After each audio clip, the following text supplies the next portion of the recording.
Good morning बच्चों। आज हम लोग क्लास 8 का ज्योग्राफी का थर्ड पार्ट पढ़ेंगे। इसका फर्स्ट और सेकंड वीडियो बन चुका है, ठीक है। इसका तीसरा और आखिरी पार्ट है जिसका सेकंड लेक्चर जिसका नाम है land soil and water resources, अर्थात भूमि, मिट्टी और जल संसाधन, ठीक है। रिसोर्सेज संसाधन अर्थात ऐसी चीज़ें जो प्राकृतिक तौर पर हमें प्राप्त होती हैं और उसका रूपांतरण करके हम अपनी आवश्यकता के अनुसार प्रयोग करते हैं, उसे रिसोर्सेज कहते हैं, ठीक है। ये रिसोर्सेज और सोर्सेज जो दो तरीके होते हैं, ऐसी चीज़ें जिसका हम लोग रूपांतरण करते हैं। प्राकृतिक चीज़ें जैसे कि जल है, मिट्टी है, इनको बदलकर हम लोग अपनी आवश्यकता के अनुसार इसका उपयोग करते हैं। तो ये जो चीज़ें होती हैं इसे रिसोर्सेज कहते हैं, ठीक है, संसाधन कहते हैं। जबकि ऐसी चीज़ें जिसके द्वारा हम अपने कार्यों को करते हैं वो साधन कहलाते हैं, ठीक। जैसे ये पेन है, ये एक साधन है, इसके द्वारा हम लिखने का काम करते हैं, ठीक है। लेकिन जिन चीज़ों से ये बना हुआ है, जो भी अगर प्राकृतिक चीज़ अगर इसमें बनी मिली हुई है तो वो प्राकृतिक चीज़ जो है वो रिसोर्सेज कहलाएगा, ठीक। तो इसी तरीके से हम लोग लैंड के बारे में पढ़ चुके हैं, सॉइल के बारे में पढ़े हैं, अब सॉइल एरोजन के बारे में पढ़ते हैं, अर्थात मृदा का कटाव। मिट्टी का कटाव कई कारणों से होता है। फ्लोइंग वाटर, ठीक है, पहला होता है पानी का बहना।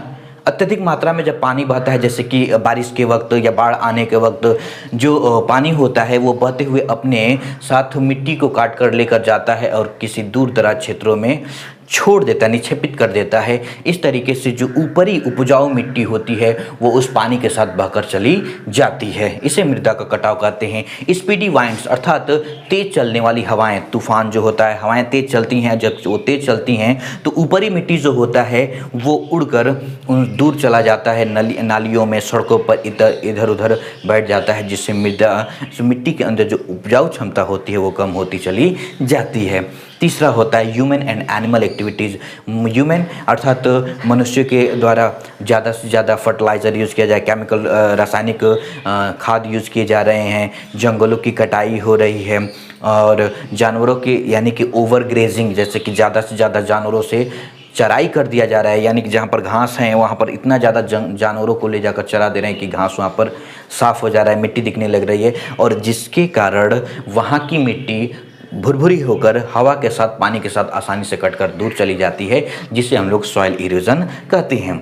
तो ये एक बड़ी समस्या है और इस समस्या को रोकने के कुछ खास तरीके भी हैं, जैसे कि हम लोग टेरेस फार्मिंग करके, यानी कि सीढ़ीदार खेती करके हम लोग इसकी मिट्टी के कटाव को रोक सकते हैं। सीढ़ीदार खेती जैसे कि ये जो खेती होता है वो इस तरीके से होता है, जब अगर पानी होता है, पानी चलता है तो ये यहाँ की मिट्टी, उपजाऊ मिट्टी अगर बहकर आएगी तो यहाँ रुकेगी, यहाँ रुकेगी। इस तरीके से हम लोग टेरेस फार्मिंग करके सॉइल कंजर्वेशन कर सकते हैं, अर्थात मिट्टी के कटाव को रोक सकते हैं। दूसरा होता है डैम बनाकर। पानी जब बहुत तेज़ बहता है तो वो अपने साथ मिट्टी को काट कर लेकर जाता है, तो बीच में डैम अर्थात बांध बनाकर उसके बहाव को कम कर सकते हैं, जिससे मृदा का कटाव अर्थात मिट्टी का कटाव भी कम हो सकता है। तीसरी चीज़ होती है क्रॉप रोटेशन, अर्थात बहुफसलीकरण। बार बार हम लोग फसल बोकर, जब तक फसल रहेगा, जड़ें मिट्टी में दबी रहेंगी, वो मिट्टी को पकड़े रहेंगी और मिट्टी को बहने से रोकेंगी। तो हम बार बार क्रॉप रोटेशन अर्थात फसल को बदल बदल कर जब उसकी खेती करेंगे तो हम मिट्टी के कटाव को रोक सकते हैं। उसके बाद आता है कंट्रोल ग्रेजिंग, यानी कि ज़्यादा से ज़्यादा चराई को रोक कर, अर्थात जानवरों को घास के मैदानों में कम भेजकर, ठीक है। ज़्यादा चराई हो जाती है जिससे मृदा का कटाव होता है, तो उस चराई को कम करके हम लोग मिट्टी के कटाव को रोक सकते हैं। अब आता है, ये होता है हमारा लैंड और सॉइल। सॉइल ख़त्म हो गया। अब तीसरा जो इम्पोर्टेंट रिसोर्सेज है वो है वाटर, अर्थात जल, ठीक है। बिना जल के पृथ्वी पर जीवन के बारे में सोच पाना असंभव है।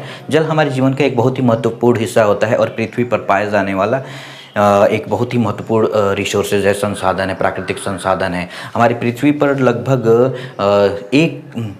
3 हिस्सा जो है वो पानी है और 1 हिस्सा भूमि है। लगभग 71% जो है वो जल है, और पृथ्वी पर जो जल है वो अलग अलग रूपों में, महासागरों में, समंदरों में, नदियों, झीलों, तालाबों में, और यहाँ तक कि भूमिगत जल के रूप में ज़मीन के नीचे, या फिर पर्वतों पर, पहाड़ों पर बर्फ़ के रूप में, और वायु में वाष्प के रूप में उपस्थित होता है। तो इस समस्त जल को एक साथ सम्मिलित तौर पर हम लोग जलमंडल कहते हैं, हाइड्रोस्फीयर कहते हैं, अर्थात जलमंडल कहा जाता है। ठीक है, इसमें कुछ खास प्रक्रियाएं होती हैं, जैसे कि एक होता है वाटर साइकिल। वाटर साइकिल क्या होता है?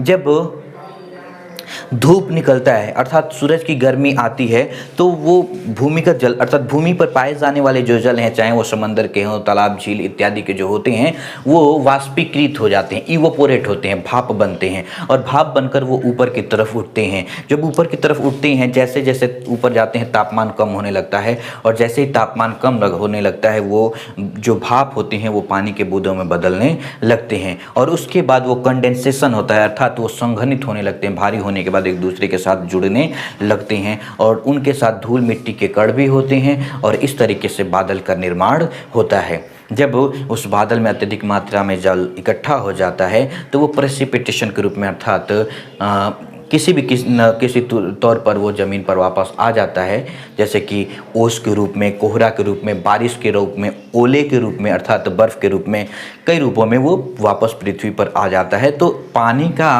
भाप बनकर ऊपर जाना, बादल का निर्माण होना और पुनः उस पानी का पृथ्वी पर आ जाना ही जल चक्रण कहलाता है अर्थात वाटर साइकिल कहलाता है। ठीक है, उसके बाद आता है fresh water sources in India. ठीक है, तो भारत में जो साफ अर्थात पीने वाले पानी का जो स्रोत है वो मुख्यतः दो है, एक है पेरेनियल और दूसरा होता है सीजनल, अर्थात एक सतत वाहिनी नदियां हैं और दूसरा मौसमी नदियां हैं। तो हिमालय से निकलने वाली जितनी भी नदियां हैं वो सब के सब पेरेनियल कहलाती हैं अर्थात तो सतत वाहिनी नदियां कहलाती हैं जो पूरे साल बहती रहती हैं। हाँ, गर्मी के मौसम में वहाँ उन नदियों का पानी जो होता है जल स्तर कम हो जाता है लेकिन उसके बहाव कम नहीं होते, वो लगातार बहती रहती है। लेकिन दक्षिण भारत में पाई जाने वाली जो नदियां हैं जो कि अरब सागर से निकलती हैं और बंगाल की खाड़ी में जाकर मिल जाती हैं या फिर दक्षिण के जो पठार हैं उन पठारी भागों में सूख जाती हैं, उन्हें मौसमी नदियां कहते हैं क्योंकि बारिश के मौसम के दौरान वो नदियां प्रवाहित होती हैं और गर्मी के मौसम में कुछ दूर जाकर वो सूख जाती हैं, इसलिए उन्हें मौसमी नदियां कहते हैं। ठीक है, अब आते हैं हम लोग ग्राउंड वाटर। ग्राउंड वाटर जो है वो सबसे महत्वपूर्ण हिस्सा है जिसका प्रयोग हम लोग अत्यधिक मात्रा में करते हैं। इसका प्रयोग हम लोग खाना पकाने, कपड़े धोने, खेती करने के लिए लंबे समय से करते चले आ रहे हैं। ट्यूबवेल का प्रयोग करके पानी निकालते हैं और उससे खेती करने का काम करते हैं। अपनी दैनिक आवश्यकताओं की पूर्ति हम लोग इसी ग्राउंड वाटर अर्थात भूमिगत जल से करते हैं। तो ये तीनों की तीनों जो चीज़ें हैं अर्थात लैंड, सॉइल और वाटर अर्थात भूमि, मिट्टी और पानी, ये बहुत ही महत्वपूर्ण प्राकृतिक संसाधन हैं और मनुष्य जो है अपनी क्रियाकलापों के द्वारा इन सब का ह्रास करता चला जा रहा है, ये कमी होती जा रही है। मिट्टी की उपजाऊ क्षमता कम हो रही है, पानी गंदा होता चला जा रहा है, तो इनका कंजर्वेशन अति आवश्यक अर्थात इनकी सुरक्षा अति आवश्यक है। अगर हम लोग इनकी सुरक्षा नहीं करेंगे, इसको नहीं बचाएंगे तो आगे चलकर स्थिति और भी ज़्यादा गंभीर हो जाएगी और ये विभिन्न प्रकार के खतरनाक बीमारियों और मौत का कारण बनेंगे। इसलिए हमें इन प्राकृतिक संसाधनों का संरक्षण करना चाहिए ताकि आने वाली पीढ़ी इसका उपभोग कर सके। ठीक है, इस तरीके से ये हमारा लेसन खत्म होता है। इसके एक्सरसाइजेस पूरा कर लीजिएगा और जो क्वेश्चन न समझ में आए हो तो आप हमसे पूछ सकते हैं। धन्यवाद।